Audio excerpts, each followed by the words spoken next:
Driver fatigue. A good few years ago, a bus driver was working the Sunday night run. It had been a long shift, and he was tired.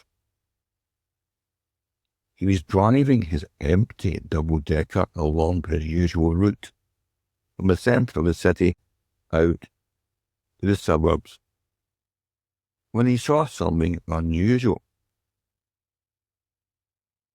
About halfway along his journey, he would pass a ruined abbey, home to the oldest cemetery in the city.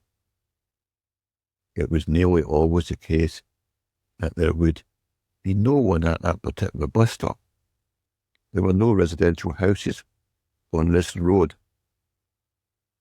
However, that night, there was someone waiting for the bus. A grey-haired man was standing to attention at the side of the road. The driver couldn't remember the last time he'd picked someone up there, if ever, and so initially he drove right by before noticing the man in his side mirror. The driver sighed and reversed back to the stop to pick the guy up. The man was standing there, smiling. This struck the driver as a bit odd. It made him feel uneasy. The man stepped on and said that he wished to go to the next stop, please. He then climbed up to the top deck without saying another word.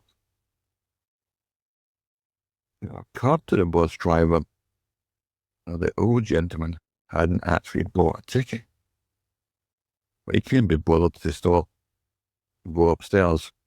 The man could pay before he got off, he thought.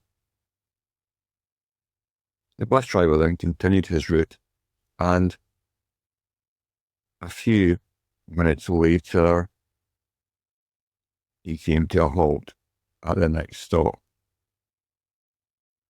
He waited for the passenger to come down the stairs, but that didn't happen. The driver yelled that they'd reached the stop. He yelled up the stairs, "It's your stop." But there was no reply. The passenger did not appear. The driver took out his seat and peered up at the top deck. Nothing. He climbed up the steps himself, looked all around, and saw there was nobody there. His mysterious traveller had apparently disappeared. Or was he imagining things? On one seat, he noticed there lay an old yellow newspaper. The driver picked up the paper and looked at it closely. The date at the top of the page was 20th October, 1951. Down in the left corner, there was a small article reporting the death of Eric Bradley, a well-known local character. The photograph accompanying the obituary showed a grey-haired man with an eerie smile. The driver placed the paper back down on the seat and returned to his cab. As he was driving away, he checked in his side mirror.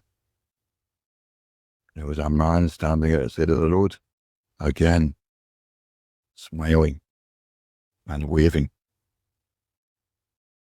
The driver kept on going this time. On Monday, he applied to his boss, asking to be transferred to day shifts.